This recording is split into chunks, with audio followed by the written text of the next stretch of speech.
They mocked the veteran for carving a shelter into a canyon wall, until the day the mountain collapsed and his dog dragged them toward the only place left standing.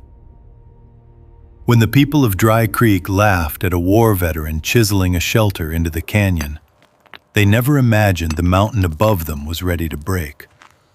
But his loyal dog sensed danger long before anyone else did. And when the ridge finally gave way, every second became a fight for survival. Before we begin, tell me in the comments, where are you watching from? The sledgehammer rang out again and again, each strike echoing across the wide emptiness of Redstone Canyon. The red walls swallowed the sound, then threw it back at him like a memory he didn't want. Logan Carter steadied the star drill with one hand, sweat tracing down his temple despite the cold morning air. The mountain winds always bit hard this time of year, but today he barely felt them. His focus was on the stone, and on the weight he'd been carrying since he came home from war. At his side, Maverick stood poised and alert, ears sharp, paws planted firmly in the dust.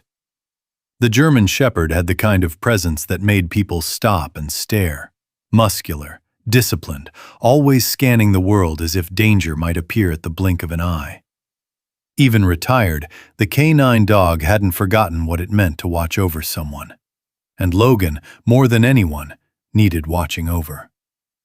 Logan lifted the hammer once more, shoulders tightening with familiar strain. The drill barely budged the hard sandstone. It was stubborn, unyielding, kind of like him. He struck again, harder this time, and tiny red chips scattered across the ground. Behind him came the sound he hated most, hoof steps and voices.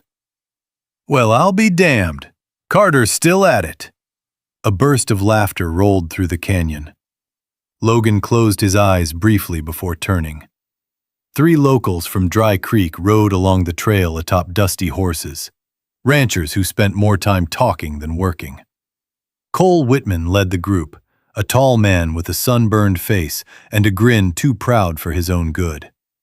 He leaned forward in the saddle, hat tipped back, shaking his head in disbelief. "You really planning to dig your own grave in that cliff?" Cole called out. "Sure looks like it from here." More laughter followed, bouncing off the canyon walls like a cruel chorus. Logan didn't answer. He'd learned a long time ago that talking only fed them. He set the sledgehammer down slowly, fighting the urge to clench his fists. Maverick stepped closer, placing himself slightly in front of Logan, his silent way of saying, "I've got you covered." Another voice chimed in. "Hey, Whitman, maybe he's tunneling back to Afghanistan. You remember Carter? They got caves over there, right?" Logan felt the sting hit deep, sharper than the hammer's vibration still humming through his arms. Memories flickered. Dust clouds, collapsing walls, friends he couldn't save. He forced his breathing steady, but Maverick sensed everything. The dog's hackles rose, and a low growl formed deep in his chest. "Easy, boy," Logan murmured, resting a hand on Maverick's neck. "They're not worth it." Cole clicked his tongue. "You and that mud act like you're guarding Fort Knox out here. What's next? Gonna charge us a toll to pass through your little canyon?" Logan ignored him and picked up the hammer again. He positioned the drill, lifted his arm, but the hammer froze mid-air. Because Maverick wasn't growling anymore. He was silent, completely still, staring upward toward the ridgeline with every muscle locked. His tail stiffened, ears pinned forward. He wasn't looking at the men. He wasn't reacting to the insults. He was staring at the mountain itself. "Maverick?" Logan whispered. The dog didn't blink. A strange tension pulled at the air. The canyon felt suddenly smaller, like the walls had shifted closer. Even the wind seemed to hush for a moment. Logan followed Maverick's gaze. Nothing looked unusual, Just the towering red cliffs, sun slicing down their jagged faces, loose gravel shimmering in the light. But something was wrong. He could feel it, a heaviness he couldn't explain. Cole noticed too and frowned pretentiously. "What's wrong with him now?" Maverick didn't move, didn't make a sound. His eyes locked on the ridge as if expecting it to move or fall. A familiar chill tightened across Logan's spine, the same one he used to feel right before something went very, very wrong on deployment. Maverick had sensed things before. Shifts in the ground, approaching storms, distant tremors Logan couldn't hear. And now, the dog was giving that sign again. Logan lowered the hammer slowly. "We're done for today, boy," he said quietly. The ranchers snickered, assuming he was quitting because of their teasing. Cole tipped his hat mockingly. "See you tomorrow, soldier. Bring a bigger shovel." They rode off, still laughing, leaving a trail of dust behind them. Logan stood in silence as Maverick finally broke his trance, stepping back to his side. The dog nudged his hand, uneasily at first, then more urgently, as if asking Logan to trust what he couldn't see. Logan looked once more toward the ridge. For the first time since he returned from war, he felt that old instinct rise in him again. Something was coming. Something the others were too blind or too proud to notice. And Maverick had sensed it first.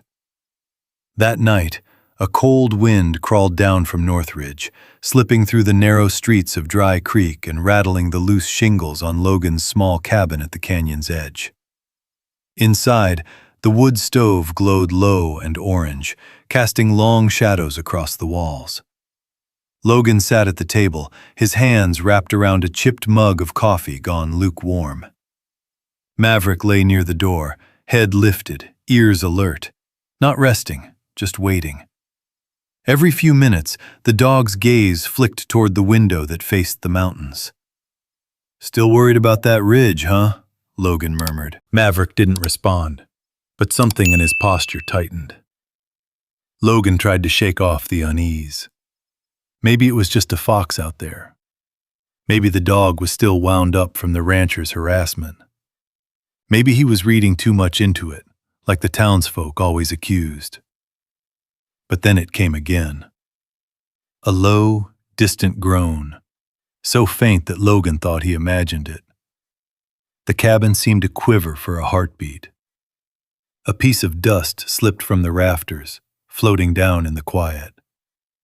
Maverick sprang to his feet instantly, growling low, pacing toward the door, back stiff as iron.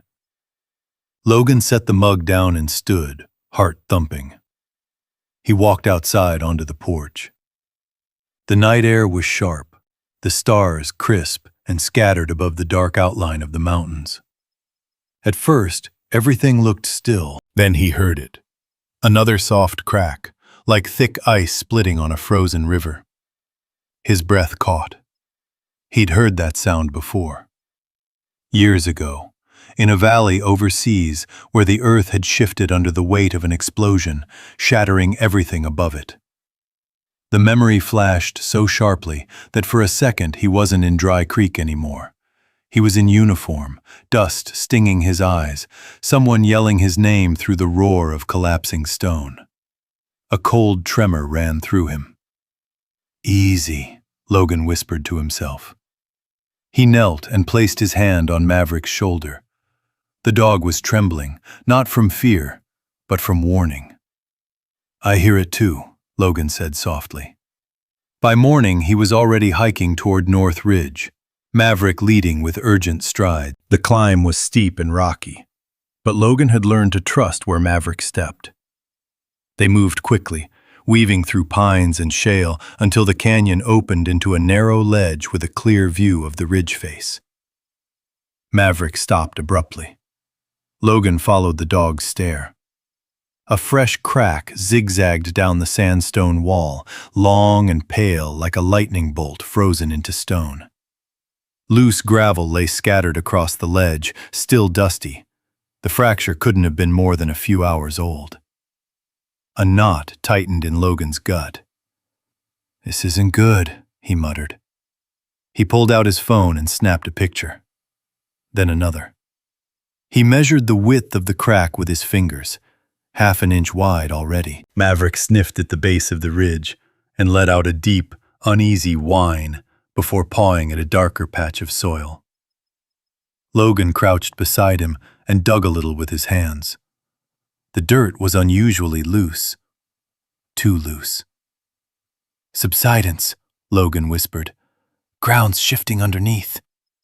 Maverick barked once, sharp, urgent, then stared straight up the ridge again. When they returned to town, Logan headed straight for town hall. Mayor Boyd was outside smoking, leaning on the railing, scrolling something on his phone. The man looked up as Logan approached. "What now, Carter?" Boyd asked with a sigh. "You're not here to complain about dust again, are you?" Logan ignored the jab and held out the phone. "Take a look at this. There's a growing fracture on the north face." "Big one." Boyd gave the screen a glance, shrugged. "Rocks crack. It's a mountain. It does that." "Not like this," Logan insisted. "The soil's shifting under it. If that ridge lets go, it won't just fall, it'll slide. Straight toward Dry Creek." Boyd snorted. "You're letting your war nerves talk again. This town's been sitting under that ridge for 120 years. Nothing's coming down." "You didn't hear what we heard last night," Logan pressed. "You didn't feel the ground move." "Oh, I definitely heard something," Boyd said with a smirk. "Probably you slamming around having one of your episodes." Something inside Logan flinched, far deeper than anger. Maverick sensed it instantly and stepped between them, eyes hard on Boyd. The mayor put his hands up mockingly. "Whoa there, dog. Didn't mean to offend your commander." Logan's jaw tightened. "You need to take this seriously." "And you need to stop panicking people," Boyd snapped. "This town doesn't need its resident veteran stirring up fear because he hears a rock roll." The dismissal hit harder than any insult the ranchers threw the day before. Logan had prepared for skepticism, but not cruelty. Not this kind of belittling of the one thing he knew he was good at, recognizing danger. He turned without another word. Boyd called after him. "If a pebble falls, I'll be sure to call your bunker hotline." More laughter drifted from the porch. Logan walked away stiffly, Maverick glued to his side. Shame burned under his ribs, but beneath it was something sharper. Conviction. Back at the canyon, Logan climbed onto the ledge again to study a second crack he hadn't noticed earlier. Maverick paced anxiously, nose to the ground, ears pinned. Then the dog froze. Logan followed his gaze and felt his breath seize in his chest. A fist-sized chunk of stone loosened above them, tumbled, and shattered at his feet. The ridge was changing, breaking. Fast. "Maverick," Logan muttered, stepping back. But the dog suddenly lunged forward, teeth gripping Logan's jacket sleeve, yanking with all his strength. "Hey, what are you doing?" Another rock broke free from the cliff, much larger, and crashed down exactly where Logan had been standing. For a long moment, Logan could only stare at the scattered debris, chest tight, heartbeat pounding. Maverick released his sleeve and pressed against him, trembling. Logan knelt and wrapped an arm around the dog, burying his face in Maverick's fur. "Good boy," he whispered shakily. "You saved my life." He stood, staring at the broken fragments at his feet. No one believed him. But the mountain didn't care who believed and who didn't. And if those cracks kept growing, Dry Creek would soon learn the truth the hard way. By the next morning, Logan stood in front of the canyon wall with a sense of resolve he hadn't felt in years. The sun was still low, painting the red sandstone in shades of gold and rust. The desert wind swept through the canyon, carrying the dry scent of sagebrush and dust. Maverick sat beside him, bandaged paw tucked slightly off the ground, eyes fixed on his owner with unwavering loyalty. "This is where we're doing it," Logan murmured, touching the cool stone. "If the ridge gives way, this'll be the only safe ground for miles." Raven Ridge. He'd chosen the name long ago, back when he first moved to Dry Creek and saw how the cliff face curved inward like a natural alcove. A fortress waiting to be carved. The military had taught him to read terrain, to see what others didn't. And right now, every instinct screamed that this alcove was their best chance at survival. Logan set down his pack, pulled out the star drill, and breathed in deep. Time to work. The first hours were slow and grueling. He hammered and drilled, the rhythmic clang echoing down the canyon. Dust coated his arms, settled into his hair, clung to the sweat running down his neck. Maverick stayed close, watching each movement with careful attention. Every so often, he'd nose a tool closer to Logan or tug the rope to keep tension on a pulley Logan rigged between two boulders. "Attaboy," Logan panted. "You remember more from deployment than I do." Maverick's tail thumped once before the dog refocused on the task. By noon, a small crowd gathered along the canyon path. Word traveled fast in small towns, and people were curious to see what the crazy vet was up to now. Cole Whitman led the pack, leaning against his horse with a grin that spread ear to ear. "Well, look at that, boys," he called. "Carter's building himself a home in the damn wall. What's next? Carving windows? A chimney?" More laughter rolled out. Logan ignored them. For years, he'd let people's words cut deeper than they should. He'd taken every insult to heart. But now, with the ridge creaking above Dry Creek and danger creeping closer, their mockery sounded small, meaningless. He lifted the hammer and struck again. The canyon swallowed the sound. When a rock slipped and nearly crushed his hand, Maverick lunged, grabbing the rope with his teeth and pulling upward. Logan wrenched his hand back just in time. The townsfolk fell silent briefly, watching the dog bracing against the dirt, paws digging in, muscles taut with effort. Cole scoffed. "Your mutt's got more sense than you do." Logan steadied his breath and nodded at Maverick. "Good save, buddy." The dog nudged him gently, as if checking he was truly all right before returning to guard. Hours passed. The sun sank lower. Eventually, the hecklers got bored and drifted off, leaving only the whispering wind and the relentless work of two veterans, one man, one dog, chiseling their hope into the mountainside. By dusk, Logan had drilled the first anchor holes deep into the canyon wall. Exhausted, he wiped his brow and looked toward the piles of timber he'd hauled in over the past week. Thick beams salvaged from an old barn that collapsed years ago. Heavy, weathered, but still strong. "Maverick," he said, tying the rope through a pulley system. "Think you can manage the lower line?" The dog barked once, understanding the command from their military days together. Logan pulled. Maverick pulled. Inch by inch, the first beam rose. The strain on Logan's shoulders felt like fire, but it was a familiar pain, one he'd fought through many times before. His boots dug into the dirt. His arms shook. But Maverick didn't falter. He braced his whole body, paws sliding, claws gripping the ground as he hauled with everything he had. Finally, with a heavy thud, the beam settled into place above the entrance of the alcove. Logan leaned against the wall, chest heaving. Maverick limped over and pressed his head against Logan's leg. "We did it," Logan whispered, voice ragged but proud. "First one down." Night crept across the canyon as Logan carved wooden wedges and hammered them into the anchor holes, locking the beam in place. The process was slow, precise, demanding full focus. Wood had to fit perfectly, the angles exact, the pressure just right. He worked until his hands shook, until the stars brightened overhead.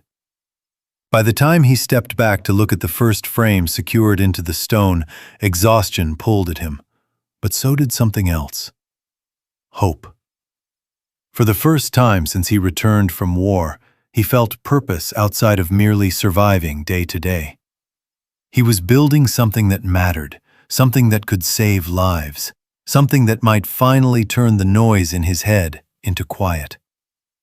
Logan sank to the ground beside Maverick, rubbing the dog's ears gently. The canyon air cooled around them, and the sky above glittered dark blue, streaked with thin clouds. "You know," he murmured, "I always thought I was doing this alone." Maverick rested his head in Logan's lap. "Guess I was wrong." A distant rumble rolled through the mountains. Logan tensed, eyes lifting toward the ridgeline. Maverick shot up instantly, ears pointed like arrows. Another tremor, longer this time. The faint clatter of loose rock echoed down the canyon. Logan exhaled slowly. "We'd better hurry," he whispered. The mountain wasn't waiting, and neither could they. For the next several days, Logan worked from dawn until long past dusk, carving deeper into the alcove and shaping the beginnings of a shelter few others could have envisioned. Each morning he rose stiff and sore, and each night he collapsed onto his cot with dust in his hair and the metallic taste of sandstone still on his tongue. Maverick stayed close through all of it, limping but determined, not once letting Logan out of his sight. But the harder Logan pushed himself, the harder something else pushed back. It started with the sounds. A hammer strike echoed the wrong way. A rock cracked too sharply. Even the scrape of steel against stone could twist the air in a way that dragged him backward, years backward, to a place where walls weren't made of sandstone, but of trembling concrete, and where every sound meant life or death. On the fourth day, as he drilled another anchor hole deep into the canyon wall, a small explosion of dust burst out, and the crackling pop that followed hit him like a detonator. His vision blurred. His knees buckled. He clamped his hands over his ears instinctively, heart hammering far too fast. He wasn't in Redstone Canyon anymore. He was back overseas, inside the dim tunnel where he'd lost Sergeant Harlow. Harlow's last words, steady, calm, echoed through the darkness of his memory. Logan felt the ground shake again, felt the weight of collapsing rock burying the exit, heard the radio screaming for backup that came too late. Maverick barked sharply, yanking Logan out of the flashback. The dog pressed against him, nudging his shoulder, whining low and urgent. Logan dropped to a crouch, breathing hard, sweat cold on his neck. "I'm okay," Logan whispered, though the tremor in his voice made the lie clear. Maverick circled him once, as if checking every part of him, before nudging his hand again, gently, insistently. Logan swallowed hard and forced himself to look around. The canyon was still. The sky above was quiet. He was here, not there. Alive, not trapped. The red walls stood firm, unmoving. He touched Maverick's fur. "Thanks, buddy." He tried to stand, but a new sting cut into his chest. Shame. Shame that he wasn't stronger. That after all these years, the war still owned pieces of him he couldn't get back. As evening fell, Logan packed up for the day and made the walk home through the canyon. Maverick limped beside him, his injured paw dragging just slightly in the dirt. Logan noticed and knelt down mid-trail. "Let me see that," he murmured. The dog lifted the paw reluctantly. The pad was raw, torn from too many hours pulling ropes and digging into rough ground. Maverick had been hiding the pain, trying to stay useful. Logan's throat tightened. "You can't keep pushing like that," he whispered, rubbing Maverick's ears. "You're all I've got out here." They reached the cabin in near darkness. Inside, Logan gently cleaned the wound and wrapped it with a fresh bandage. Maverick winced once, but stayed still. When Logan finished, Maverick rested his head against Logan's knee, exhausted. Logan sat beside him on the floor, the only light coming from the flickering stove. The warmth spread across the room, but it couldn't chase away the heaviness pressing on Logan's chest. He reached out and traced the scar along Maverick's flank, the one the dog earned years ago, saving Logan from a roadside blast. Back then, Logan had joked they were even. But tonight, that memory only deepened the ache.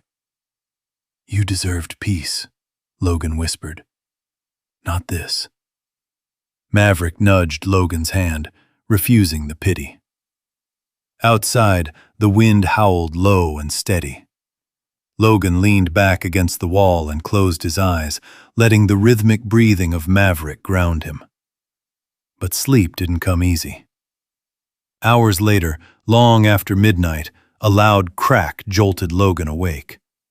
He bolted upright, breath sharp, heart racing. Maverick was already up, teeth bared, facing the window. The sound hadn't come from a dream. It had come from the ridge. Logan stepped outside, barefoot on the cold porch boards. The canyon stretched before him, quiet, unmoving. But then he saw it. A thin cascade of dust falling from the face of the mountain, illuminated by moonlight. He stared, pulse quickening. Another fracture. Bigger this time. Maverick whimpered, bumping his leg. "I know," Logan said quietly. "It's getting worse." He couldn't go back to sleep after that. Instead, he sat by the stove with Maverick curled against him, the dog's breathing slow and heavy. Logan stared at the flames, but what he saw wasn't fire. It was the face of Sergeant Harlow, covered in ash, shouting for Logan to run before the ceiling dropped. He whispered an apology into the silence. When dawn finally touched the canyon walls, Logan pulled on his boots and headed straight back to the alcove. Maverick followed, limping but determined, refusing to be left behind. Work helped. Work always helped. It pushed the memories aside, even if only for a few hours. As Logan secured the second heavy beam overhead, Maverick suddenly whined behind him. Logan turned in time to see the dog wobble, then sit abruptly, chest heaving. Panic shot through Logan. "Maverick!" He rushed over and knelt, cradling the dog's head. Maverick wasn't collapsing, just exhausted, the pain from his paw and the stress of the past days finally catching up. Logan stroked him gently, his voice low, soothing. "You should have told me sooner," he said. "You don't have to carry everything." But Maverick's dark eyes said something different. "I will carry whatever you cannot." Logan felt his throat tighten again. He sat there with Maverick for nearly an hour, letting the dog rest against his side, letting his own breathing fall into rhythm with Maverick's steady heartbeat. Above them, the wind stirred the high branches. The canyon walls glowed with the early sun. For the first time in days, the silence didn't feel threatening. It felt, briefly, like a moment of peace. But as Logan looked up at the looming ridge, streaked with new cracks and dust, that peace slipped away. The mountain was breaking, piece by piece. And Logan knew the town was running out of time. He pressed his forehead to Maverick's. "We'll finish this," he whispered. "Whatever it takes." Maverick licked his cheek gently, sealing the promise. Then together, they stood and returned to work. Two wounded veterans fighting the only way they knew how. One blow of the hammer, one anchor in the stone, one quiet breath at a time. By the following afternoon, the sun hung high over Redstone Canyon, casting long, sharp shadows across the half-built shelter. Logan wiped sweat and dust from his brow as he surveyed the progress. 2 beams secured, the alcove floor partly leveled, the beginnings of a reinforced frame taking shape like a rib cage carved into the stone. Maverick lay nearby, resting but alert, ears twitching with every distant echo from the ridge. Logan knelt next to a pile of timber, rubbing his sore shoulder. "We're getting there," he murmured. Slow, but steady. Maverick wagged his tail weakly. The crunch of gravel behind them made the dog lift his head. Logan turned, expecting more heckling neighbors, but instead, a small figure approached on the narrow trail. A woman in a denim jacket and braided hair, carrying a canvas medical bag. Emma Hayes, the town's nurse. She wasn't smiling, but she wasn't laughing either. Her tone was calm, steady, like someone who'd seen storms most people pretended didn't exist. "Thought I might find you out here," Emma said, offering a gentle nod. "Heard from Mrs. Dunroy that Maverick was limping yesterday. Mind if I take a look?" Logan blinked, thrown off by her presence. "You hiked all the way out here for that?" Emma shrugged. "Well, the clinic's quiet, and I figured someone should make sure your partner here doesn't tear something worse." She knelt before Maverick, who sniffed her hand before resting his chin on the ground, tail wagging softly, as if he knew she was here to help. Emma unwrapped the bandage, examined the paw with careful, practiced hands. "You cleaned it well," she said. "Better than most folks I treat." "Military training," Logan replied quietly. "Thought so," she smiled. "I've patched up enough veterans to recognize the handiwork." Maverick whined as she touched a sore spot. "I know, big guy," Emma soothed. "Just checking for infection." When she finished rewrapping the paw, she stood and glanced up at the towering alcove. "That's quite a project," she said, shading her eyes. "Mind telling me why you're carving a shelter into a canyon wall?" Logan hesitated. The townspeople had mocked him. The mayor called him unstable. And every time he tried to warn someone, the words sounded a little more impossible. But Emma, she was different. Her voice held no mockery, no dismissal, just a quiet invitation. So he told her. He explained the fractures on the ridge, the tremors at night, the dust falls, the eerie groans of shifting stone. He told her what Maverick sensed, how the dog reacted before every tremor. He described the ridge's instability, the way the soil beneath it had softened. And then he told her the truth the others refused to hear. If that mountain comes down, Dry Creek won't have time to run. This shelter might be the only thing that saves anyone. Emma listened without interrupting, without laughter, without disbelief. When he finished, she crossed her arms, studying him with a thoughtful, steady gaze. "Have you shown the mayor the fractures?" "He saw the pictures," Logan said bitterly. "But he thinks I'm letting PTSD run my mouth." Emma exhaled, frustration tightening her brow. "That's not fair. PTSD doesn't make you hallucinate geological shifts." "Tell him that," Logan muttered. Emma stepped closer to the wall, running her fingers across the drilled anchor holes and newly placed beams. "You're not just making a bunker," she said softly. "You're making it for the whole town." Logan looked away. "I know people think I'm crazy, but I can't sit back and do nothing." "Not again." Emma didn't ask what "again" meant, but she didn't need to. The shadows in Logan's voice said enough. After a long moment, she placed a hand on his arm. "Logan, I believe you." The words hit him harder than he expected. A knot tightened in his throat. Even Maverick seemed surprised, ears rising as he looked between them. "No one else does," Logan whispered.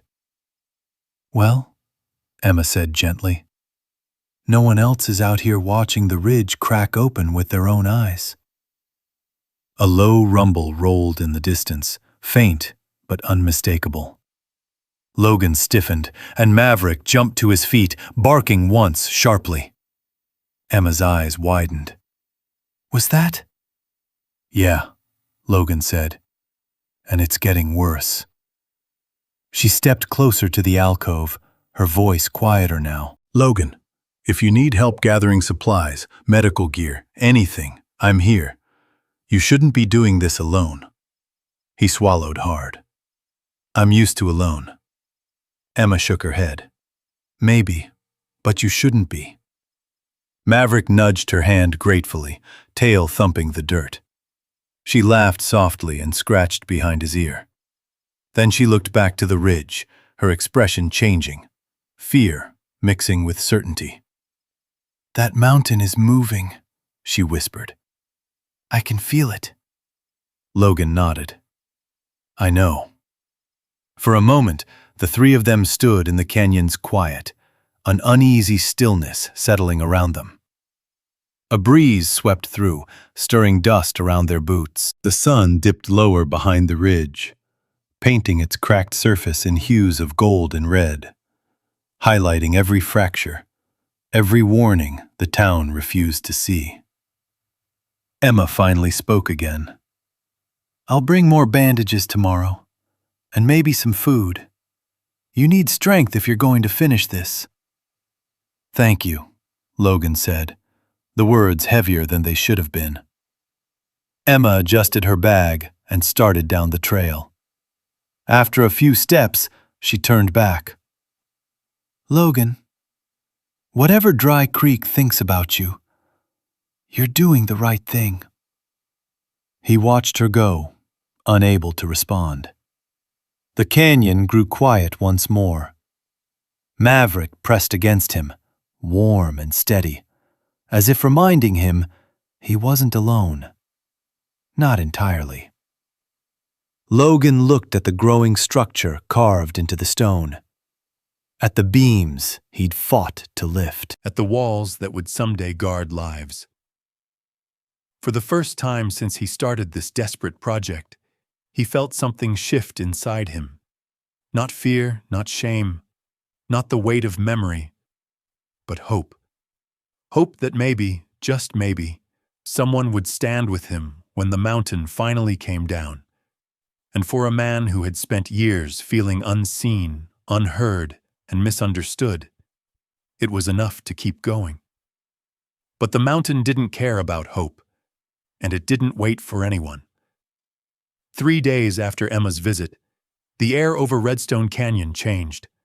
It wasn't something a person could see, more something that lived in the stillness of the wind, in the way the pine trees held their breath, in the quiet tension pressing against the skin. Maverick felt it first, long before Logan even noticed. That morning, the dog refused his food.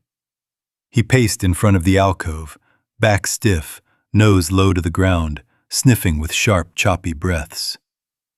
Every few seconds he would freeze, ears pinned, listening to something only he could hear. "What is it, bud?" Logan asked, pausing mid-swing with the hammer. Maverick let out a single sharp bark, one of his warning barks from their deployment days, the kind that meant, "Move, now." Then the ground trembled beneath them. Just a whisper of movement at first, like someone dragging their fingers under the earth. Pebbles skittered across the canyon floor. Dust floated down in lazy spirals from the alcove's ceiling. Logan held still, jaw clenched, the hammer heavy in his hand. Another tremor followed, stronger this time. A dry crack, long and thin, echoed through the canyon wall like a splintering bone. Maverick backed up to Logan's side, pressing against his leg, growling at the ridge towering above them. "Yeah," Logan whispered, gaze locked on the mountain. I feel it too. He dropped the hammer and grabbed his phone, snapping photos of the ridge as new cracks stretched across its surface. A small cloud of red dust drifted away on the wind like smoke. He had to warn the town again. He jogged down the canyon trail toward Dry Creek, Maverick limping fast to keep up. When they reached Main Street, people were out tending to shops, carrying groceries, loading hay bales into trucks.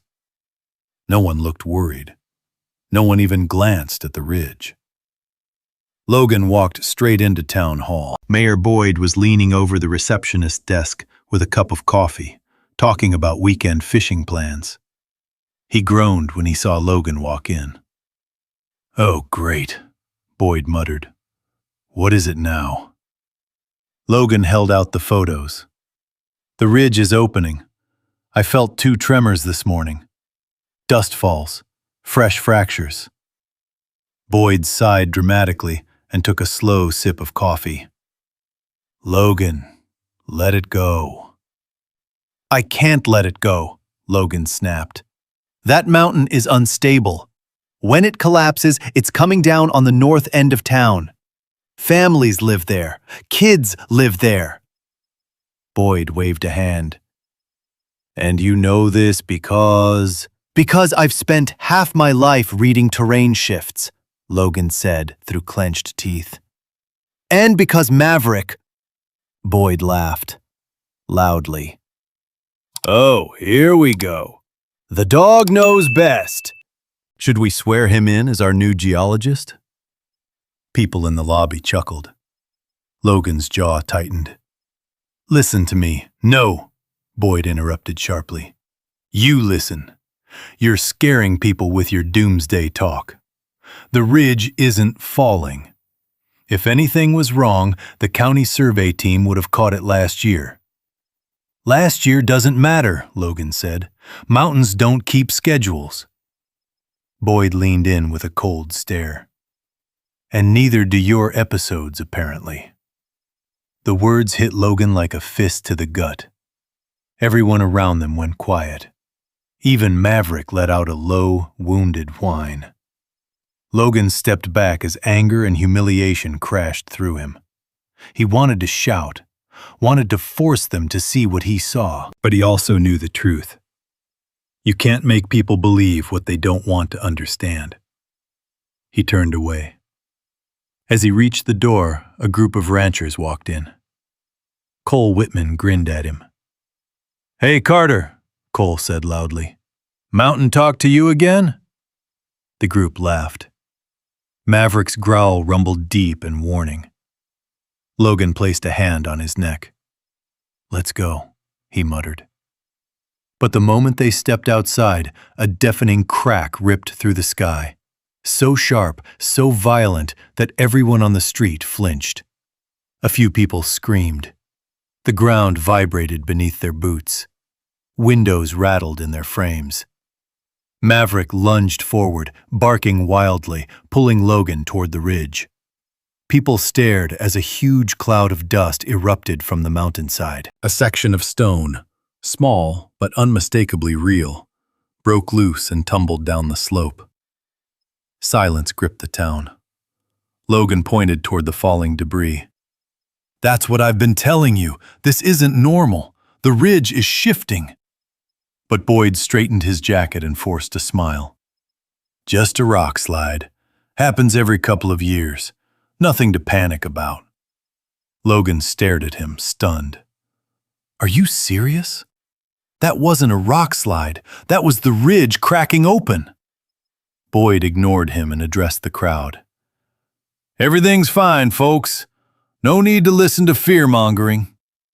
But Logan wasn't watching Boyd anymore. He was watching Maverick. The dog was locked onto the ridge again, ears pinned, body rigid, tail stiff, breathing shallow. His whole posture screamed danger. Logan knelt. Talk to me, buddy. What do you sense? Maverick didn't bark this time. He whined.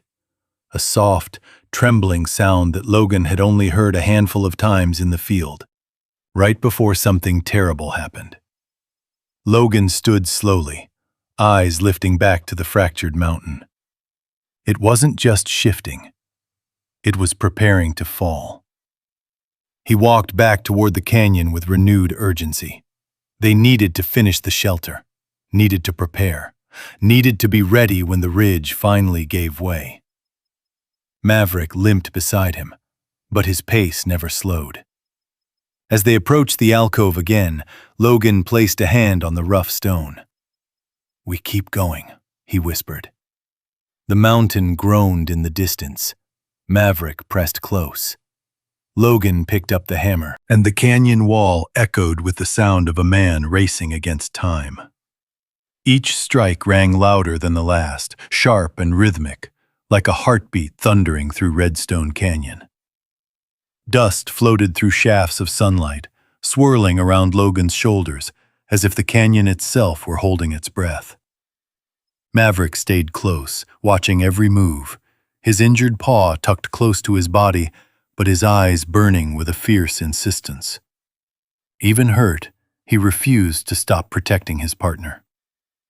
By late morning, the frame of the shelter had begun to resemble something real. No longer the desperate sketch of an idea, but a physical structure, solid and imposing. Heavy timber beams crossed the opening of the alcove like ribs, each one wedged precisely into the drilled anchor points. The alcove's natural overhang served as a roof.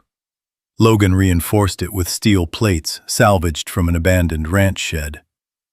He stepped back to examine the progress. Sweat streaked his face.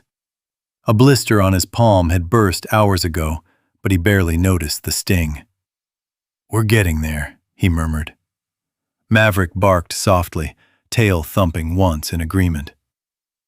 At midday, Logan climbed the frame to tighten the overhead beams. His boots scraped against sandstone, sending small stones clattering to the ground. Maverick paced below, whining whenever Logan leaned too far. "I'm fine," Logan called down. "You're the one who needs to rest." Maverick didn't listen. He circled anxiously, keeping watch like he used to during night patrols overseas, always scanning, never relaxing, loyal even at the cost of his own comfort. Logan worked for hours without stopping. The canyon walls grew hotter as the sun climbed, then cooled again as the afternoon stretched toward evening. Shadows lengthened across the ground. The wind shifted, birds quieted, but the mountain giving way above them remained loud in his mind. He had felt tremors again that morning, faint but undeniable. And each time a crack rolled through the ridge, Maverick had bristled, growled, and pressed close to Logan as if urging him to move faster. As Logan hammered another metal bolt into place, a sharp yelp echoed from below. "Maverick!" Logan scrambled down the frame. Maverick was hunched low, trembling, his head pressed against the dirt. A small rock, nothing large but enough to sting, had fallen and grazed his back. Logan knelt beside the dog, checking for bleeding. Maverick's breath came in shallow bursts. "You good, buddy?" Logan whispered, stroking behind his ears. Maverick gave a soft grunt but lifted his head, nudging Logan's chin. Loyal, determined, still pushing forward even while hurting. "All right," Logan said, forcing a steady breath. "We'll take a break." He sat on a crate beside the alcove, Maverick curled against his boots. They watched the shadows stretch across the canyon, painting the world in deep oranges and purples. The shelter behind them seemed to glow under the fading sun, rough, unfinished, but undeniably strong. A gust of cold wind swept through the canyon. Maverick's ears twitched sharply. Logan felt it too, a sudden heaviness in the air, like the world was drawing breath before speaking. Then came another rumble, louder, longer. The ground trembled beneath them. Logan shot to his feet. A plume of dust rose from the ridge, drifting like smoke into the sky. For a few seconds, rocks clattered down the mountainside. Not many, but enough to signal something gathering strength beneath the surface. Maverick barked wildly. Logan clenched his fists. It's getting worse. We don't have much time. He turned back to the alcove. We finish the frame tonight. And he meant it. As the sky darkened, he lit lanterns and worked through the twilight. The canyon glowed gold, then blue, then finally black. The lantern flames flickering against the sandstone like tiny fire spirits dancing across the rock. Logan hammered, sawed, drilled, hoisted beams with the pulley system until every muscle in his body felt carved from stone. Maverick tried to help the way he always did, dragging small tools closer with his teeth, bracing ropes with his weight, alerting Logan whenever a beam shifted too far. But as midnight approached, exhaustion caught up with him. Logan found the dog lying by the base of the frame, breathing heavily. "Come on," Logan whispered. "Let's rest." He sat beside Maverick, the cool night wrapping around them. Overhead, stars spread across the sky like scattered embers. The canyon walls glowed faintly in the lantern light. Logan leaned back against the stone. "You know, I always thought I'd build something one day. Something that lasted. Never figured it'd be a bunker carved out of a canyon wall." Maverick nudged his arm gently, as if saying, "It matters." Logan chuckled softly. "Yeah, maybe it does." A long silence stretched between man and dog. Then Logan spoke again, his voice lower, softer. "I couldn't save them, back then. Harlow, Jensen, the whole squad. They trusted me." He swallowed hard, and I failed. Maverick lifted his head and pressed it into Logan's chest, a grounding weight, a reminder of the present, not the past. Logan breathed in slowly. "But this time I'm not failing anyone." He looked toward the half-built shelter, its beams strong, its walls slowly taking shape, its foundation carved deep into the unmovable rock. A fortress, a promise, a second chance. He stood again, rolling his shoulders back. "We keep going at first light." Maverick got up too, limping but determined.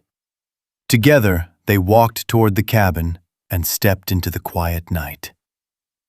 The wind whispered across the ridge.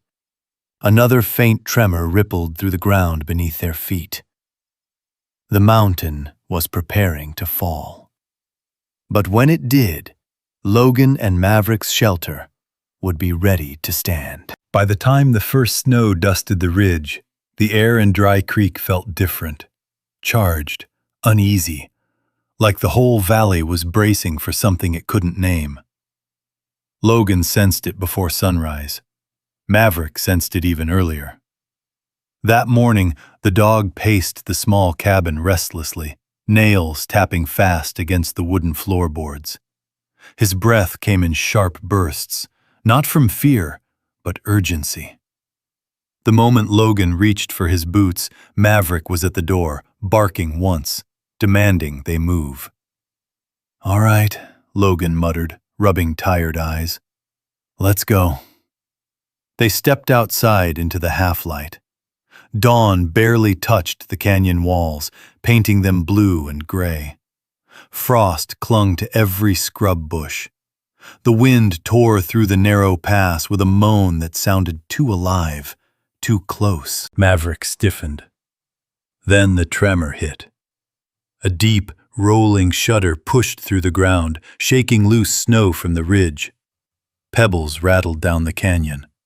Somewhere far above, something groaned so loudly it vibrated in Logan's ribs. "Not good," he breathed. Maverick barked sharply and sprinted toward the shelter site, despite the limp pulling at his pace.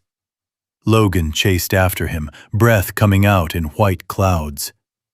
As they reached the alcove, another tremor struck, this one longer, scraping through the stones like a warning. A cloud of dust rose from the ridge, drifting into the pale morning sky. Logan stared upward, heart thudding.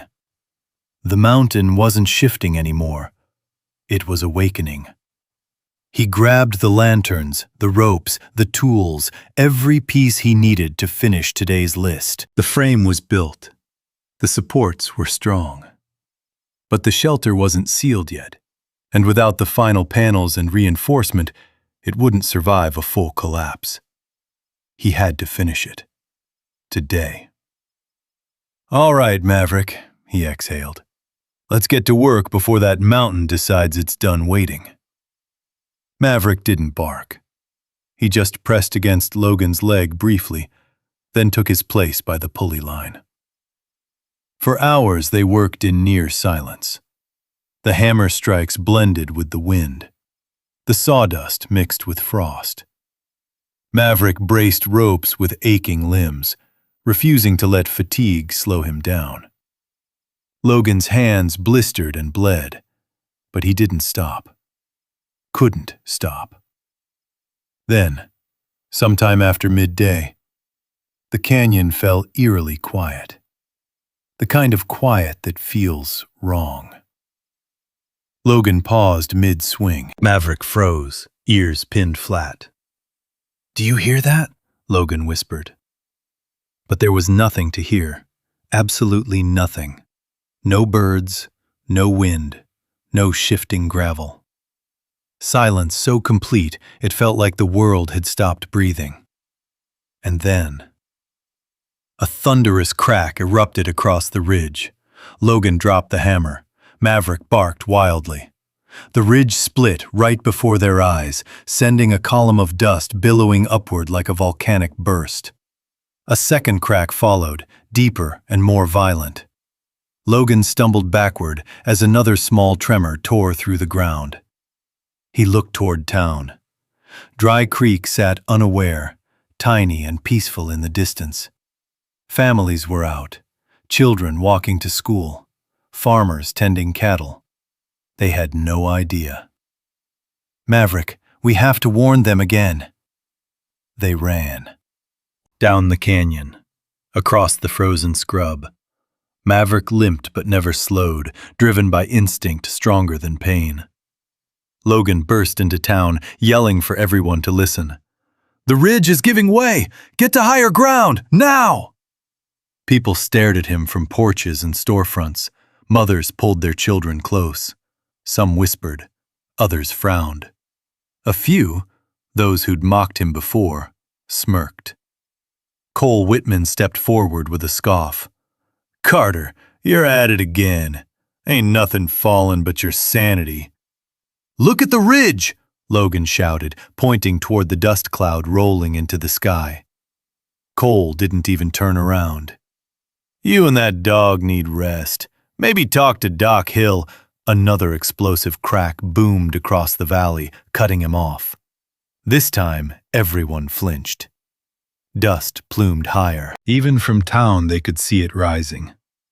A small girl near the schoolyard screamed. Her teacher grabbed her arm. People gasped as loose snow tumbled down the slope in waves. But Mayor Boyd stepped forward and raised his hands. "Everyone calm down," he said loudly. "This is just minor seismic activity, nothing serious. We've had quakes before." He didn't finish, because Maverick suddenly bolted into the street, barking so loudly it echoed off the buildings. He paced in frantic circles, then ran toward the canyon, then back toward the ridge, as if trying to herd the entire town. Logan shouted, "He's trying to tell you! This isn't just tremors! That ridge is about to collapse!" A heartbeat later, the ground trembled again. Hard. This one knocked people off their feet. Store windows rattled violently. A flower pot shattered on the sidewalk. Horses reared in panic. Children cried out. Dust rose in another huge plume from the mountainside. Now even Boyd stared up, face turning pale. But still, denial clung to him. "There's no proof." Another crack. Louder. longer. Maverick barked so frantically he sounded almost in pain. Logan pointed straight at the ridge. "That's your proof!" People finally looked, really looked. And what they saw stole the color from their faces. The ridge was bowing outward, stone shifting like something alive, snow sliding off in sheets, a fracture widening across its surface like a torn seam. Someone whispered, "Dear God." A mother clutched her child. A rancher grabbed his wife's hand. People began backing away, murmurs rising into panic. But Logan wasn't watching them. He was watching Maverick. The dog stood utterly still, tail low, breathing hard, not barking now, but staring at the ridge with a look Logan recognized. A look that meant, "It's happening." "Move!" Logan shouted. "Everyone get inside! Get away from the north end!" Chaos erupted. People scattered. Some ran toward their homes, others froze in place, unsure what to do. Logan sprinted back toward the canyon. "Maverick, with me!" But as the dog ran beside him, another violent tremor struck, throwing Logan off balance. He caught himself just as a huge section of stone tore free from the ridge and plummeted down the slope. Screams filled the town. Snow and dust exploded outward, rolling over the valley like a storm wave. Logan felt the shock wave hit his chest. He looked at Maverick. "It's starting," he whispered. And he knew. The mountain would not stop. Not tonight, not tomorrow. It was coming down. And they had only hours, maybe minutes, to save the people who once laughed at them. Logan didn't wait for another tremor, didn't wait for Boyd to come to his senses, didn't wait for Dry Creek to decide whether they believed him. He bolted toward the canyon with Maverick sprinting beside him, snow and dust swirling around their legs like smoke chasing a fire. The world shook again. A deeper tremor. This one strong enough to rattle windows across town and knock a water trough onto its side. People screamed as rooftops shuddered. Horses reared, panicked. Dogs barked across the valley in a chaotic chorus. "Logan!" someone shouted behind him. "What do we do?" But he didn't stop. If he stopped, they'd die. If he hesitated, the ridge would bury them all. He reached the canyon mouth and spun back toward the town. "Get to the shelter!" Logan yelled. "Now! Follow me!" Maverick barked in agreement, sharp, commanding, urgent. A few families hesitated. Others stared blankly, paralyzed with fear. But one voice cut through the panic. Emma Hayes. She ran into the street, waving both arms. "Go with him! Move your kids! Leave everything behind! Go!" That was enough. Fear turned to motion. Mothers grabbed children. Fathers ran for their elderly parents. Teenagers sprinted door to door. And through it all, Maverick raced ahead, circling back to bark at stragglers, guiding them like a trained shepherd. As Logan led the first wave toward the canyon trail, the sky darkened. Not from clouds, but from the ridge collapsing in chunks, sending plumes of debris rolling like thunderclouds down the slope. Then came the roar.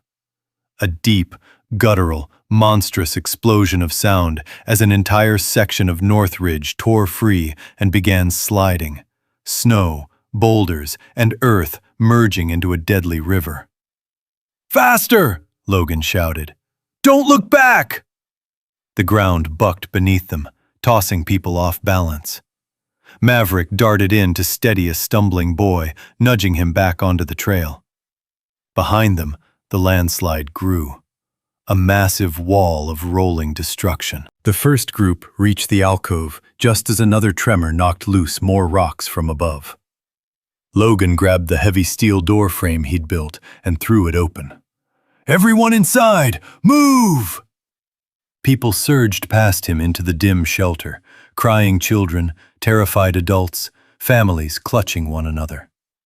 Emma arrived breathless, supporting an elderly man whose legs could barely carry him. "Logan," she gasped, "this is bigger than we thought."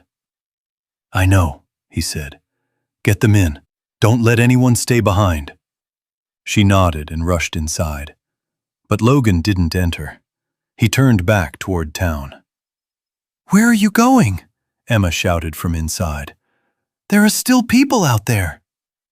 Another crack echoed across the sky as Logan sprinted back down the trail. Maverick followed without hesitation. Dry Creek was chaos. Cole Whitman stumbled out of his collapsed barn, covered in dust, screaming for his wife. Logan grabbed him by the shoulders. "Shelter! Move! Now!" "My wife! She's trapped!" Without a blink, Logan ran into the half-collapsed barn. Maverick slipped in beside him, barking through the dust. They found Cole's wife pinned under a fallen beam. Logan heaved it upward with a grunt as Maverick dug fiercely to free her legs. "Go!" Logan shouted when Cole reached her. "Get her to the canyon!" As the Whitmans fled, another tremor shook the barn, splitting its frame. Logan dove out just as it caved in behind him. He didn't stop. He ran door to door, kicking them open, pulling families onto the street. Maverick led children by the sleeves of their jackets, nudging them toward safety. A toddler cried beside a toppled fence. Maverick grabbed the back of the child's shirt gently and guided him toward his mother. Logan lifted a teenage girl who'd twisted her ankle, carrying her as the sky grew darker with dust.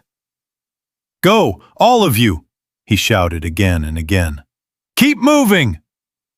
The rumble behind them grew until it sounded like a freight train barreling toward the valley. Snow clouds erupted upward. Houses along the north edge trembled. One porch collapsed as they passed it. Logan reached the canyon with the final group, a dozen people running for their lives. Emma held the door open, waving frantically. "Hurry, Logan, hurry!" He shoved the last family inside. Then he looked behind him. Maverick wasn't there. "Maverick!" Logan screamed, voice raw. A faint bark carried through the dust, weak, panicked, alone. "No," Logan breathed. "No, no, he was right behind us." Emma grabbed his arm. "Logan, you can't." He tore free. "Maverick!" Then he saw him.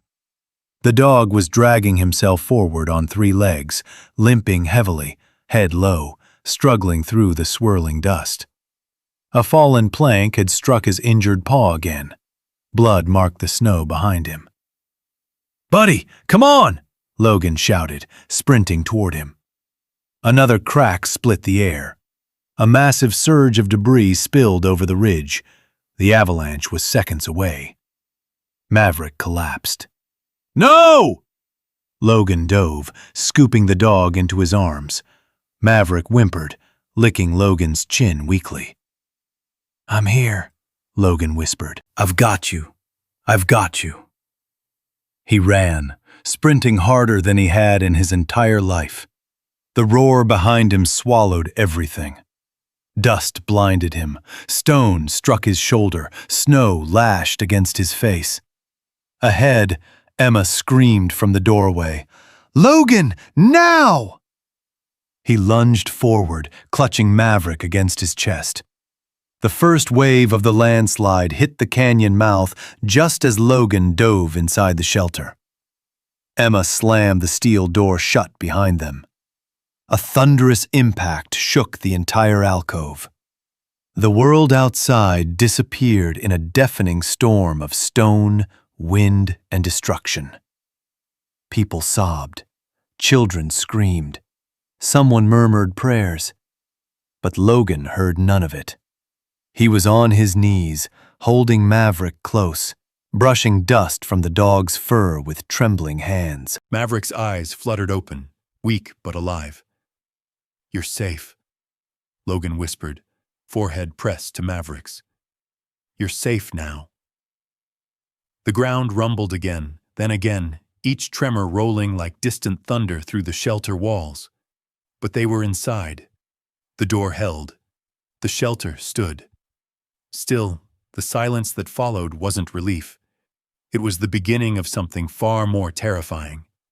They didn't know how long they could survive inside, and the mountain wasn't done falling. The first minutes inside the shelter were chaos wrapped in darkness. Dust swirled through the lantern light. Children sobbed into their parents' coats. The old timbers creaked as the earth shifted around them. The steel door shuddered under the weight of debris slamming against it from the outside. Then, slowly, the rumbling faded. Not completely, never completely, but enough to leave a hollow, ringing stillness in the air. Logan pressed his back against the wall, cradling Maverick in his arms.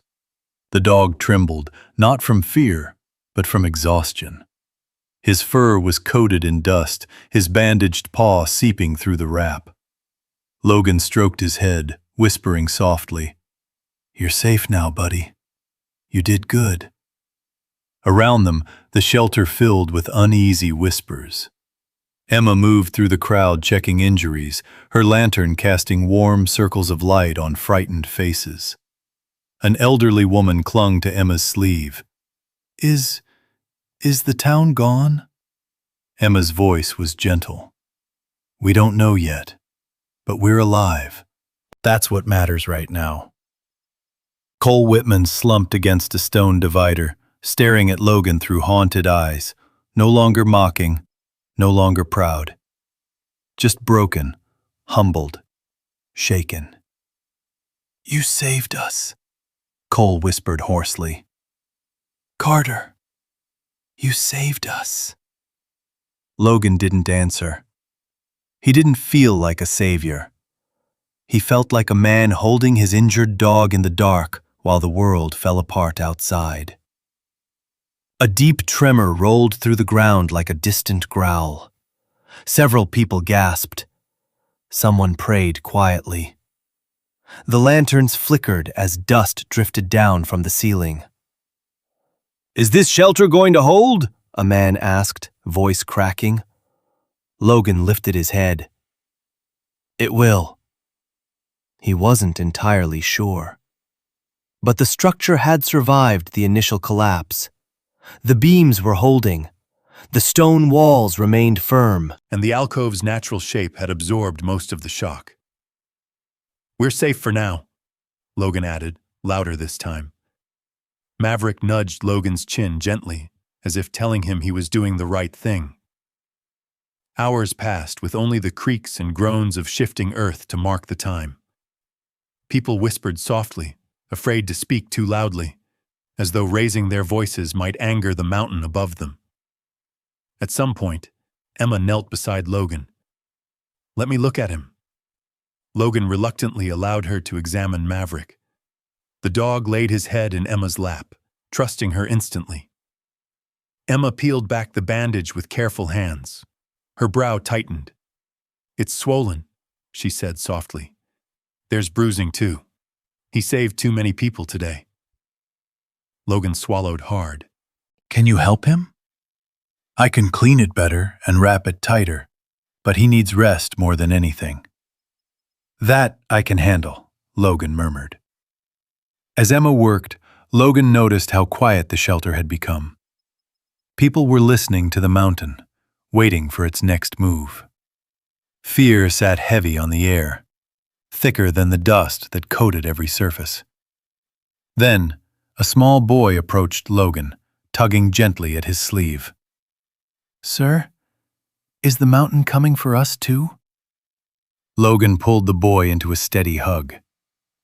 "No," he said softly. "It tried, but we're stronger in here." He hoped he was right. A sudden boom shook the shelter, louder than before. The lanterns swung violently. Dust rained from the ceiling. Someone screamed. Someone else covered their children's heads. Maverick pushed into Logan's chest, teeth bared protectively. Logan waited, listened, waited. The tremor passed. Silence returned. But this silence wasn't empty. It was suffocating. Emma sat beside him again, staring at the stone floor. Her hands trembled slightly. Logan, how much air do we have? He hesitated. Depends on how blocked the vents are. One of the vents, a small reinforced channel running through the stone at an angle, had been rattling with each tremor. A bad sign. Logan hadn't dared check it yet. Emma exhaled shakily. People are starting to panic. I know. Can you talk to them? Logan looked around at the frightened faces, the flickering lantern light, the heavy shadows. For years, people had dismissed him as unstable, broken, unreliable. Now, suddenly, they wanted him to be their anchor. He stood slowly. All of you, he began, voice echoing off the stone walls. Look at me. The crowd fell silent. I know you're scared. So am I. But we're alive because we're in here. And this shelter, this stone, was built for exactly what's happening out there. A murmur rose. Fear, doubt, prayers. Logan lifted his chin. We're going to make it through this. Together. People nodded slowly, clinging to hope as if it were a lifeline. But then Logan saw it. A thin drift of dust spilling from the vent at the far wall. Not a lot, just enough to make his stomach drop. He crossed the shelter in 3 steps, holding a lantern close. The vent's edges were vibrating softly. He pressed his hand against it. No airflow. None. Damn it, he whispered. Emma appeared beside him. What is it? The vent's blocked. Her face drained of color. Blocked? Completely? Logan nodded grimly. And the other one? She whispered. Logan checked the second vent near the ceiling. The air was barely moving. Weak, thin, almost useless. How long do we have? Emma asked. Logan didn't sugarcoat it. Not long enough. Behind them, a few people noticed the silence from the vents and started to panic. Children clung to their parents. A man pressed his back to the wall, breathing fast. Logan, what do we do? Emma asked. He turned to Maverick. The dog stood at attention, injured but determined, watching him expectantly, as if waiting for orders. We find another way, Logan whispered. A memory flashed. Maverick scratching a specific spot near the rear of the alcove for days. Digging. Sniffing. Cautious. A place Logan dismissed as nothing. But Maverick had sensed something there. A weakness. A hollow. A path. Logan pressed his hand against the stone. It felt different. Thinner somehow. Emma, he said softly, I think Maverick knew a way out. Before all this even happened. Her eyes widened. A second exit? Maybe, Logan said. But we'll have to dig for it. And fast. Behind them, the lanterns flickered again as the air grew heavier. The mountain groaned one more time. And down in the dark, surrounded by frightened families and failing air, Logan placed his hand on Maverick's head. Lead the way, buddy, he whispered. Show us what you found. Maverick turned toward the rear wall, tail low yet resolute. It wasn't hope. It wasn't luck. It was survival, guided by a dog who had already saved them once. And now he would have to save them again. Maverick limped toward the back wall of the shelter, weaving through panicked families huddled together in the dim lantern glow. The air had turned heavy, thick enough that people were starting to breathe shallow, frightened breaths. Children clung to their mothers. Elderly folks leaned against stone dividers, eyes glassy with exhaustion. Every person in the room felt the unseen clock ticking down. Logan followed Maverick to the far corner, where a section of the wall dipped subtly inward. He had dismissed it before as a natural curve of the alcove, but Maverick had never ignored it. For days, the dog had sniffed, pawed, scratched, and stared at that exact spot. Now Logan understood why. "Stand back," he told the crowd. "Give him space." Emma raised her lantern and hurried over. Logan, you really think there's something here? "I don't think," he said. "I trust him." Maverick pressed his nose against the base of the wall and began pawing weakly at the dirt-packed floor. Dust lifted into the air with each scrape. Logan knelt to feel the stone himself. Something about it was wrong. Too smooth, too hollow, too thin. Logan grabbed a steel bar from the supply pile and wedged it into a small crack along the surface. "Emma, shine it here." She lifted the light. The shadows sharpened. The crack widened just a fraction as Logan pushed. A faint breeze escaped, barely noticeable, but unmistakably real. "Airflow," Logan whispered. "There's a cavity behind it." Emma gasped. "You think there's a way out?" "I think there's a chance." A murmur rose through the shelter. People stood, their faces shifting from fear to desperate hope. Even Cole Whitman, still coated in dust and shaken, stepped forward. "Carter, tell me what to do. I'll help." Logan nodded. "Everyone's strong enough to dig. Grab a tool. The rest, stay back and conserve air." Maverick stepped aside but remained close, watching over Logan like a guardian. Logan struck the wall with the bar again. Dust fell. The crack widened. A low groan trembled through the stone. But this time, it wasn't from the mountain collapsing above. It was the wall surrendering. "Keep going," Emma called out. Several townspeople joined in. Cole, 2 ranch hands, a teenage boy still trembling but determined. They dug with shovels, pickaxes, crowbars, anything they could use. Each strike sent vibrations through the floor. The wall began to chip away. Minutes felt like hours. The air grew thinner. The lantern flames flickered. People coughed softly. Maverick lay against Logan's leg, panting, fighting exhaustion. One woman whispered, "Please, please, hurry!" Logan drove the bar deep into the crack again, and this time, the stone shifted inward. A section the size of a dinner plate broke loose, revealing darkness behind it. A cool rush of fresh air swept through the hole. People gasped. Some cried with relief. Emma placed her hand over her heart. Thank God. But Logan wasn't celebrating yet. He held the lantern up to the new opening. Beyond it was a small, narrow tunnel carved naturally into the rock. A passage created over centuries by water, barely wide enough for a person to crawl through. "It's tight," Logan said, "but it leads away from the canyon. It has to." Cole nodded quickly. "We'll widen it." Everyone dug faster now, fueled by hope. Maverick forced himself up and pawed at loose dirt, though his body trembled with the effort. "No, buddy," Logan whispered. "You've done enough."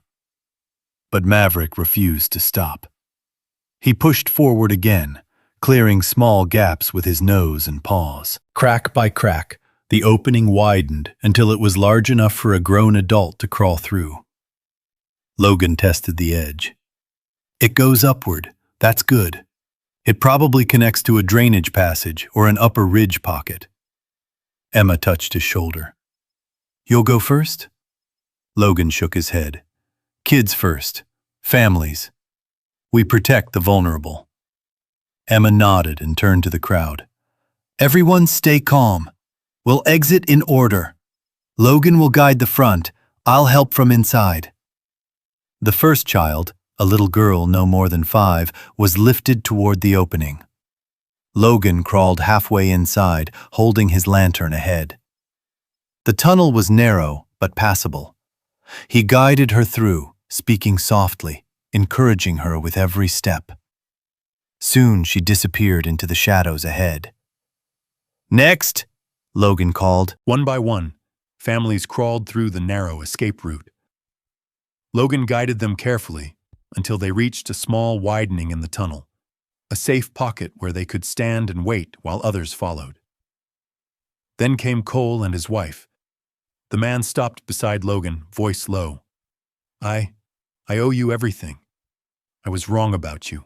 Every damn thing I said, I regret it." Logan met his eyes. No anger, no bitterness, just exhaustion and purpose. "Let's focus on staying alive. Apologize later." Cole nodded and crawled on. More tremors shook the shelter. Dust rained from the ceiling. Emma covered her mouth with her sleeve as the air grew even thinner. At last, only Logan, Emma, and Maverick remained. Emma pointed upward. "Go, I'll send Maverick after." "No," Logan said firmly. "He's hurt." "He goes next." Emma nodded, blinking back tears. Logan coaxed Maverick toward the hole. The dog hesitated, not out of fear, but because he didn't want to leave Logan. He pressed his forehead against Logan's chest. "It's okay," Logan whispered shakily. "You lead them. I'll be right behind you." Maverick nuzzled him once more, then crawled into the passage.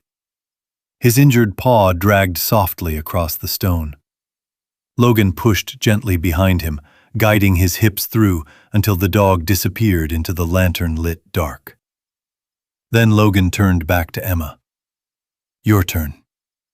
Emma shook her head. "You go first." "No, I'm the last one out. That's the job." Her eyes glistened. "You're not in the service anymore, Logan." He gave a tired smile. "Some things don't change." A final tremor, stronger than any before, shook the shelter. The far wall cracked. A lantern nearly fell from its hook. Emma didn't argue after that. She climbed through the opening and crawled toward Maverick and the others. Logan waited until her boots vanished into the tunnel. Alone now, he grabbed the last lantern and turned to take one final look at the shelter he'd carved with his own hands. It had saved dozens of lives. It had done its job. But it would not stand much longer. A thunderous groan rumbled through the stone. "All right," Logan whispered to himself. "Time to go." He climbed into the tunnel just as the shelter's wall caved inward, filling the room behind him with a roar of collapsing rock. But ahead of him, voices, light, fresh air, and Maverick's familiar bark urging him onward. Logan crawled through the dark, lantern clenched in one hand, his heart pounding with fear, determination, and something he hadn't felt in a long time. Hope. And when he finally squeezed out into the open pocket of rock above the canyon, Maverick limped toward him and pressed his head into Logan's chest. Tired, hurting, but alive. Logan wrapped both arms around the dog, pulling him close. "You did it again," he whispered. "You saved us all." Above the alcove, the narrow escape tunnel opened into a rocky basin tucked between two canyon ridges. The air was cold, but blessedly clean.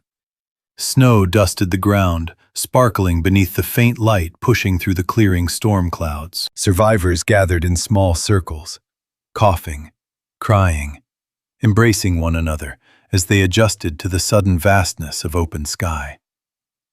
Maverick lay beside Logan, chest rising slowly, eyes half closed from exhaustion. Emma knelt next to them, placing a gentle hand on Maverick's flank. "He's going to make it," she said softly. "He's hurt, but he's strong." Logan let out a shaky breath he didn't realize he'd been holding. For the first time in hours, something inside him eased. Below them, far below, the valley where Dry Creek once stood was buried beneath snow, stone, and churned earth. The avalanche had swept through everything: barns, homes, the schoolyard, shops. Only splintered rooftops peeked out from the debris like broken memories. The sight pulled a somber silence from every survivor. Emma rose slowly. So much. Gone.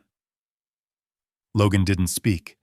He simply stared at the devastation with a heavy, unblinking stillness. He had tried to warn them.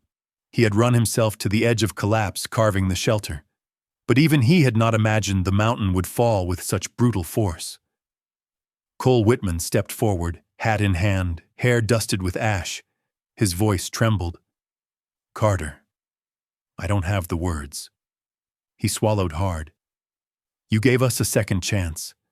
Every one of us owes our lives to you, and to that dog of yours." Maverick lifted his head slightly at the sound, tail thumping weakly. Cole knelt down and placed a hand on Maverick's paw. "Thank you, boy," he whispered. "You're the bravest soul in this valley." Maverick nudged Cole's hand gently, accepting the praise. As the sun climbed slowly through the clouds, warmth touched the rocky basin, melting frost on the survivors' coats. Logan stood, his joints stiff, his muscles aching. But something in his posture had changed. Something lighter, steadier. He helped organize the survivors, guiding them toward safer ground. Some were injured. Some were shaken beyond words. Children clung to parents. A young boy asked Logan if the mountain was still mad. "No," Logan told him, kneeling so their eyes met. "It's done. You're safe now." Once they'd reached a stable ledge overlooking the canyon, Logan gathered them close. "We'll send for help from the next town over," he said. "They'll bring supplies, medics, food. You're not alone. Not anymore." People nodded, not because he shouted or demanded or outranked anyone, but because they trusted him, because he had proven himself when the world fell apart. And standing beside him, tail curled against his leg, was the dog who had felt the danger long before humans ever did. Help arrived hours later. First, a sheriff's truck from Ridgeview, then emergency crews, then rescue teams from 2 neighboring towns. They climbed through the broken valley in disbelief, stunned at the destruction, but even more stunned to find so many survivors alive and well. By evening, makeshift tents lined the ridge. Families warmed their hands over portable heaters. Medics tended to the injured. The smell of hot soup drifted through the camp. Life, fragile, shaken, but alive, pulsed through the snow-covered basin. Maverick slept in Logan's arms, while a veterinarian stitched his paw and wrapped his ribs. The dog never whimpered, never flinched, just stared at Logan with unwavering trust. "You've got one tough partner," the vet murmured. Logan smiled faintly. "Yeah, he always has been." The story spread quickly. News crews arrived by helicopter. Cameras filmed the shattered valley, the survivors, the shelter dug into stone. Reporters asked Logan how he knew what the mountain would do, how he built a structure strong enough to endure a disaster that leveled a town. He answered plainly. "I didn't know," he said. "I just couldn't ignore what I saw. And Maverick, he felt it before any of us." The headline on the evening broadcast read, "Veteran and service dog save entire town from deadly ridge collapse." Days later, as survivors planned their future, the mayor, ashen, humbled, approached Logan with tears in his eyes. "Carter, I was wrong. About everything. If you hadn't built that shelter..." Logan stopped him gently. "It's done. Let's just rebuild smart." "Actually," the mayor said, wiping his eyes, "we want you to lead the new emergency planning division. Design shelters. Teach us what you know. Logan hesitated. He'd never wanted recognition. He'd just wanted to keep people alive. And now he could. Maverick hobbled to his side, tail wagging unevenly. Logan rested a hand on the dog's head. We'll think about it. 3 weeks later, on a crisp morning dusted with fresh snow, the people of Dry Creek, what was left of them, gathered around the newly reinforced alcove. They held a small ceremony. Simple, honest, heartfelt. A wooden plaque was mounted near the entrance. The inscription read, Raven Ridge Shelter, built by the hands of Logan Carter, protected by the heart of Maverick. A refuge when the mountain fell. A symbol of courage for the generations to come. Emma stood beside Logan, smiling softly. You saved them, she whispered. Logan shook his head and looked down at Maverick. We saved them, he said. The dog pressed against his leg, proud and strong even with the scars he carried. As the ceremony ended and people trickled away, Logan stayed behind, staring up toward the ridge. The setting sun painted the mountains gold, laying a warm glow across the stone. Maverick stood on the ledge, watching the horizon.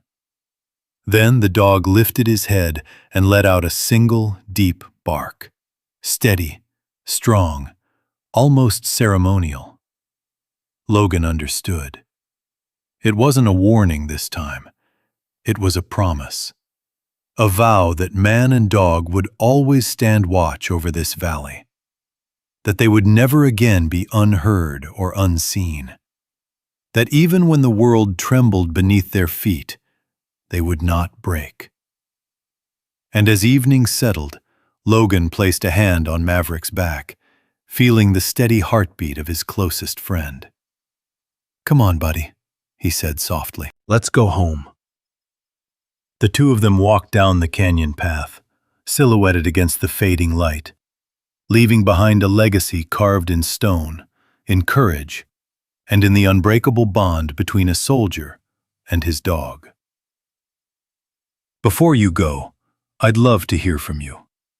If this story touched you, just drop a simple 0 or 1 in the comments. It's easy, quick, and it helps more people discover these stories of loyalty, courage, and hope. And if you'd like to join us for the next journey, another tale of a veteran and his loyal dog, make sure to subscribe and turn on notifications. There are many more stories waiting for you, and I'd be honored to share them. See you in the next one.